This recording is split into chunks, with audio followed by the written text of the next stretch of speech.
예수비전성결교회 안희한 목사입니다. 제가 몇 차례에 걸쳐서 김도고 목사님에 대해서 이야기를 했어요. 한국교회 해악을 너무 많이 끼치는 분이기 때문입니다. 그 영향력을 차단할 필요를 느낀 거예요. 이제 이야기를 한 두 차례 정도 하려는 이찬수 목사님은 김도고 목사님 같은 분이 아닙니다. 한국교회 해악을 끼치는 그런 분이 아니에요. 이걸 대전제로 깔고서 함부로 말하지는 않으셨으면 좋겠습니다. 이걸 미리 얘기를 하고 이야기를 진행하겠습니다. 김도고 목사님은 한국교회를 난도질했죠. 목회자들을 난도질했죠. 그래서 목회자들의 권위를 얼마나 추락시켰는지 몰라요. 한국교회 이미지를 얼마나 깎아내렸는지 몰라요. 그러면서 본인은 이미지를 멋지게 이렇게 구축해 나가셨죠. 제가 참 얄미워하는 부분입니다. 한국교회는 썩은 것으로 몰아가고 당신은 깨끗한 존재로 이미지를 부각시키고 참 얄미워요.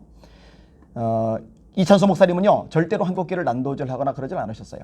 목회자를 싸잡아서 비난하는 거 역시 별로 없어요. 그러니까 차원이 달라요. 김도고 목사님은요, 차별금지법 반대하는 얘기를 절대로 안 하시죠. 자신이 만든 청월함이 차별금지법 지지 성명을 냈음에도 불구하고 한마디도 잘못했다고 지적 안 하죠. 사과도 안 하죠. 그러면서 계속 되풀이되는 변명, 나 동성애 지지자가 아니다. 아니 그러면은 딱 한마디만, 나 차별금지법 반대한다, 딱 한마디만 하시면 되잖아요. 절대 안 하시잖아요. 같이 어울리는 사람들이 그런 종류의 사람들이니까요. 이찬수 목사님은요, 차별금지법 반대하신다고 공개적으로 얘기하셨어요. 김도고 목사님하고는 차원이 달라요. 수준이 달라요. 이런 것들 염두에 두시고 들으시길 바랍니다. 그러면 무엇을 말하려고 하는 건가? 이찬수 목사님이 존경한다고 말했던 두 사람을 언급할 거예요. 한 사람은 신용복 교수, 한 사람은 손봉호 교수. 근데 요거는요, 이찬수 목사님의 영향력이 크신 것만큼 잘못 사람들에게 영향을 미칠 가능성이 있어요. 그래서 그 부분을 언급을 하려고 하는 겁니다. 이찬수 목사님의 설교 시간에 인용한 대목을 제가 그대로 읽어드릴게요. 오늘은 신용복 교수에 대한 것만 언급을 할 겁니다. 나무 한 그루가 각성해서 봄을 기다린다고 봄은 오지 않습니다. 이런 차원에서 저는 성공회대 신용복 교수님을 참 이런 면에서 존경합니다. 저는 이분이 쓴 책이 참 좋습니다. 이분이 쓴 책 제목 중 하나가 더불어 숲. 제목 안에 이 저자가 뭘 말하고 싶은지 다 담겨 있는 것 아닌가요? 또 신용복 교수님이 쓴 책 중에 비슷한 제목이 또 있습니다. 여럿이 함께 숲으로 가는 길. 더불어 숲이라는 제목에 보면 저자가 이런 표현을 씁니다. 우리 더불어 숲이 되어 지키자. 나무 한 그루 각성하는 게 포인트가 아니라 우리 함께, 더불어 함께 그 지도자 에스라의 각성이 확산되는 이런 아름다운 함께의 정신입니다. 충격을 받았어요. 어떻게 에스라 같은 성경의 위대한 인물이 신용복 교수하고 나란히 언급이 될 수 있는지 저는 상상이 안 가기 때문입니다. 신용복 교수가 어떤 사람입니까? 일명 혁명당 사건으로 20년 넘게 수감 생활을 했던 분입니다. 이분이 미전향하셨죠? 이분이 아주 강하게 주장했던 게 뭐예요? 북핵 지지. 북한의 핵무기 개발을 지지한다. 말이 안 되죠. 그럼 북한의 핵무기 개발은요, 대한민국의 가장 큰 위협입니다. 근데 이분이 그거를 노골적으로 지지했던 분이에요. 핵 만들 돈으로 북한 인밀들 먹였으면요, 그렇게 수많은 사람들 굶어 죽지 않았죠. 고난 행군 때 200만 명이 굶어 죽었어요. 끔찍한 일이죠. 공식 통계가 그러니 비공식은 오죽하겠습니까? 핵 만드는 비용으로 그들을 먹였어야죠. 그런데 북한의 핵 지지한다. 이 말을 했던 사람이 신용복 교수라니까요. 반미 선동에 앞장을 섰었죠. 반미해야 된다. 이 말도 안 되는 얘기죠. 대한민국의 정통성을 부인하는 사람입니다. 거꾸로 북한을 인정하죠. 여러분, 이런 사람을 존경한다고 말하면 돼요, 안 돼요? 안 되는 거죠. 당연히 안 되는 겁니다. 자, 이렇게 논란이 되었을 때요, 이찬수 목사님이 이제 변명하시면서 다시 인용을 하셨는데, 변명을 차라리 안 하셨으면 좋았겠다. 그냥 사과 한마디 하셨으면 좋았겠다 생각이 들어요. 제가 짤막한 구절 하나 인용을 할게요. 신용복 교수님, 그분의 생각과 사상과 이런 데 별로 관심이 없습니다. 또 그분을 호도할 이유도 존경할 이유도 없습니다.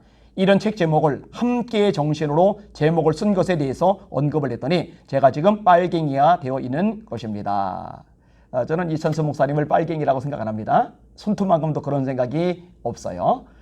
근데 이분이 이렇게 변명하면서 하셨던 말씀, 나는 그분의 생각과 사상에 별로 관심이 없다. 아니, 목사님이 설교 시간에 누군가를 인용하셔서 당신의 논제를 전개를 하셨는데 그분의 사상과 생각에 관심이 없으면 안 되죠. 그분의 사상이 뭔지 생각이 뭔지 제대로 파악해서 전달을 하셔야 되죠. 알버트 슈바처 얘기를 할게요. 이분이 박사학위가 5개나 있던 분이죠. 오르가니스트로서 탁월했었죠. 가만히만 있어도 부귀영화, 인기 다 굴러 들어오는 분이에요. 싹 다 버리고 아프리카 가에 가서 의술로 수많은 아프리카 사람들 고쳐줬죠. 그러니 세계적 존경을 많이 받는 거예요. 제가 고등학교 때 이분의 책을 읽었어요. 물과 원시림 사이에서. 이 책 읽고 얼마나 감동을 많이 받았는지 몰라요. 참 위대한 사람이다. 그런데요, 이분이 예수님을 실패자로 규정하더라고요. 십자가에 매달리신 예수님이 십자가를 통해서 승리하셨다고 성경은 말씀하는데 십자가로 승리하셨느니라 이렇게 말씀하는데 그 예수님이 실패하셨대요. 실패자래요. 제가 그 이야기를 알고 나서 그다음부터 알버트 슈바이처 박사에 대해서 절대로 설교 시간에 인용을 안 합니다. 왜냐? 그분의 생각이 그분의 사상이 하나님의 말씀과 정면으로 배치되는데 그분을 제가 인용하면 뭐예요? 부정적으로 인용하면 모를까? 긍정적으로 인용할 길이 없어요. 말씀과 배치가 되니까. 신용복 교수는 공산주의자입니다. 공산주의의 뿌리는 유물론입니다. 유물론이 뭐예요? 물질에서 정신이 나온다. 영혼도 마찬가지예요. 이 물질에서 모든 것이 나온다고 보는 입장에서는 하나님의 존재가 당연히 부인되는 거예요. 무신론이죠. 이렇게 성경과 말씀과 정반대로 배시되는 사상과 생각을 가지고 있는 신용복 교수님을 존경한다고 존경받는 이선주 목사님이 대중적으로 말씀하시면 안 돼요. 왜냐? 엄청나게 영향을 미치는데 왜곡되고 잘못된 영향력을 미칠 수 있기 때문입니다. 왜 하필 지금 시점에서 이 이야기를 끄집어내는가? 이유가 있어요. 지금 공산주의 이런 개념, 사상 같은 것들이 이 대한민국을 점점 잠식해 들어오고 있거든요. 여러분, 대한민국 자유민주주의 국가인데 이 자유민주주의 국가에서 자유를 빼려고 하거든요. 이렇게 중요한 시점에 이 부분을 언급하지 않을 수가 없는 거죠.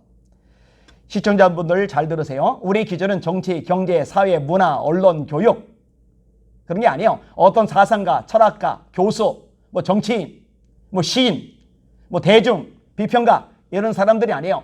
우리의 유일한 기준은 하나님의 말씀인 성경입니다. 성경에서 아니라면 아닌 거예요. 성경에서 옳다면 옳은 거예요. 이것을 버리면 더 이상 그리스도인이 아닌 거죠. 우리가 따라야 될, 온전히 따라야 될 유일한 대상은 예수 그리스도 한 분뿐입니다. 그분 외에는 없어요. 그리고 특별히 예수님과 배치된다, 말씀과 배치된다. 그러면은 어느 누구도 우리 존경의 대상이 되어서는 안 됩니다. 이 부분에 든든히 확고하게 서주시기를 주님의 이름으로 부탁을 드립니다. 할렐루야.